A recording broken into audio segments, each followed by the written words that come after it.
Kung halimbawang sa inakala niyong trip of a lifetime ay huli na pala sapagkat may panganib na naghihintay sa iyo.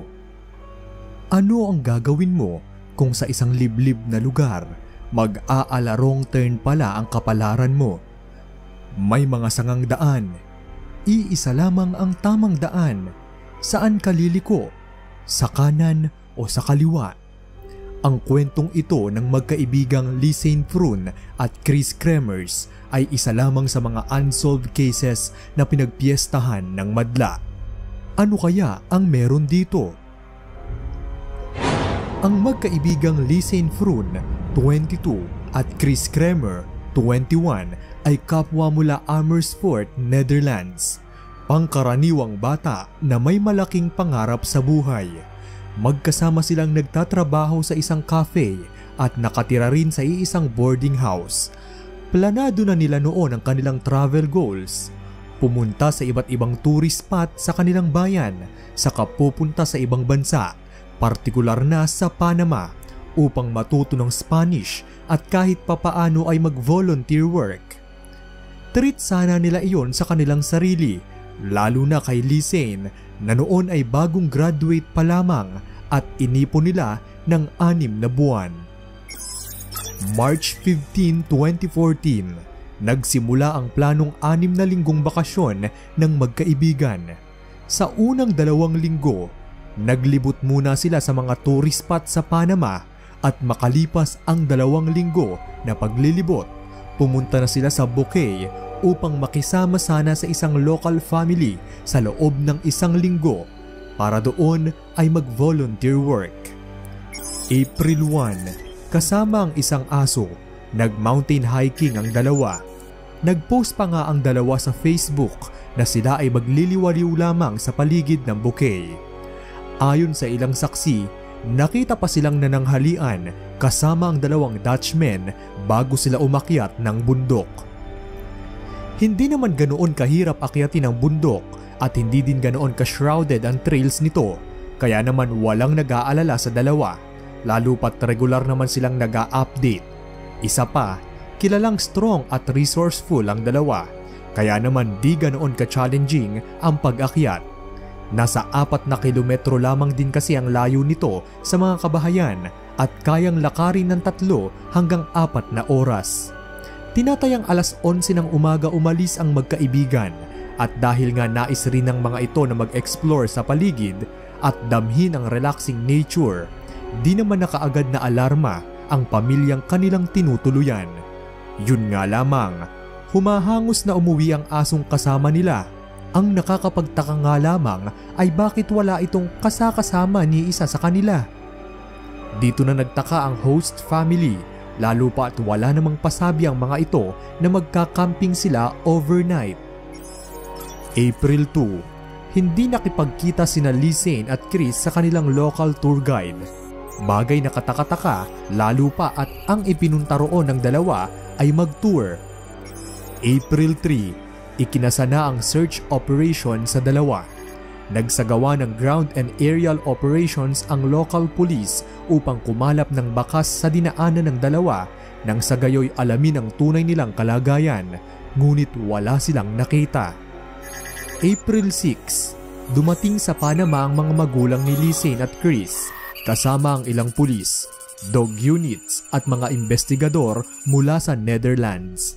Tumulong na rin sa paghahanap ang ilang locals doon. Naglatag na rin ng $30,000 na reward ang mga magulang ni Lisanne at Chris upang mas mapabilis ang paghahanap sa 2. 10 weeks later, sinurrender ng isang local lady ang natagpuan niyang isang backpack malapit sa kanilang village sa Alto Romero. 17 kilometer ang layo nito mula Bouquet at 8 kilometer naman ang layo nito mula sa summit ng La Pianista Trail, ang trail na ginamit nila paakyat ng bundok. Naglalaman ito ng 2 sunglasses, 2 cellphone, camera, damit, water bottle at passport ni Lisanne. Nasa maayos na kondisyon ang mga gamit nila at hindi rin nabasa ang cellphone kahit pa malapit sa tabing ilog ito natagpuan. Hindi rin umano sigurado ang babae kung gaano na ito katagal roon, basta't nakita lamang niya ito. Ineksamin ang bag at nakitaan ito ng iba't ibang fingerprints at DNA, pero hindi naman ito sapat para i-conclude na may foul play sa nangyari. Nang buksan ang laman ng bag, nakita na mula pala sa araw ng kanilang pag-akyat ay ilang distress calls na ang kanilang sinubukan, ngunit bigo sila dahil mahina ang reception sa bundok. Hanggang April 3 ay ilang beses silang tumawag sa emergency call numbers. Ang huling tawag mula sa cellphone ni Lisane ay tumagal ng ilang segundo pero cut din agad. Naubusan na ng charge ang phone niya ng April 5, habang ang telepono naman ni Chris, bagamat hindi na rin nag-attempt pa na tumawag, ay naka-on pa rin ito. Marahil ay naghahanap pa rin ng signal. Bagay na nakapagtataka, April 6 may ilang failed attempt na i-lock ang phone ni Chris. Kung kasi magkasama sila sa ganoong sitwasyon, marahil ay nagkasabihan na rin sila ng password para in case na may masagap na signal ay kahit sino sa kanila ay madaling makakatawag. Sa camera naman, puno ang camera ng pictures ng magkaibigan, pero ang nakakapagtaka, sa ilang source, may nagsasabi na may mga deleted image ito kahit pa malaki pa ang space ng memory ng camera. Marami rin ang nagsasabi na tila ba may shadowy figure sa isang picture, indikasyon na may kasama silang iba pa. Sa isyong ito, di naman ito dininay o kinumpirma ng pulisya. Sa flash photos na kuha noong April 8, makikita sa litrato ang madilim at masukal na daan. Sa ilang imahe, makikita ang posibilidad na napadpad sila sa tabing ilog. Kalat-kalat ang kanilang mga gamit at sa isang imahe pa nga ay nakuha na ng ulo ni Chris na may kaunting bahid ng dugo. Sa investigasyon, marahil ay ginagamit nilang ilaw noon ang flash ng kanilang kamera upang kahit papaano ay makita nila ang kanilang dinadaanan. Matapos makita ang backpack ni Lisane, di kalayuan ay nakita naman ang jeans ni Chris na nakatupi at nakapatong sa isang bato. Kalaunan ay may mga witness na nagsabing sa ilog pala talaga nakuha ang jeans ni Chris. 2 buwan makalipas ang nangyaring pagkawala ng dalawa, natagpuan ang isang boots na may kasama pang nabubulok na buto. Di kalayuan kung saan unang natagpuan ang backpack. Sa mismong area, natagpuan din ang kalas-kalas na buto na positibo namang kinumpirma ng DNA test na kay Lisane at Chris nga. Katunayan, watak-watak ang posisyon ng mga buto at araw at linggo ang pagitan ng matagpuan ng ilang parte ng mga buto ng dalawa. Wala namang scratches sa mga buto nila, indikasyon na hindi sila inatake ng wild animals. Yun nga lamang, ang buto ng kay Chris ay bleach clean na. Namumuti na ito habang ang kay Lisane naman ay nasa early stage pa lamang ng decomposition at bago pa lamang inuuod kumpara sa labi ni Chris na wala ng dugo. Sa pag-aaral ng mga pathologist, may part na intact at unaltered pa ang bone marrow ni Lisane. Kung sila ang tatanungin, pwedeng mayroong nagmanipula rito, kaya naman sa una ay diniklarang homicide and a crime against personal integrity ang kaso. Noong October 2014 naman, itinuring itong kaso ng abduction. Sa Dutch, aksidente ang nangyari pero sa Panamanian Police, mayroong foul play. Pero dahil wala namang sapat na ebidensyang magtuturo na may naganap ng foul play, lalo pa't hindi makabuo ng definitive at official conclusion ang forensic team sa nangyari. Death by accident ang naging konklusyon rito. Kahit naman kasi hindi ganoon kahirap akyatin ang trail, hindi pa rin advisable na magtagal roon, lalo pa at madulas ang putik sa bundok, lalo kapag umuulan. Kumbaga, hindi pa rin zero danger ang lugar. Pwede pa ring maligaw ang hikers doon, lalo na kung gabi.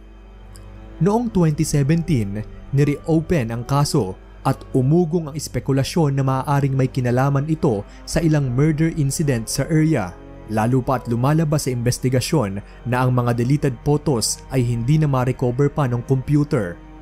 Kung manually deleted kasi ang mga nasabing picture, mare-recover pa ito sapagkat hindi naman ma-e-erase ang buong file.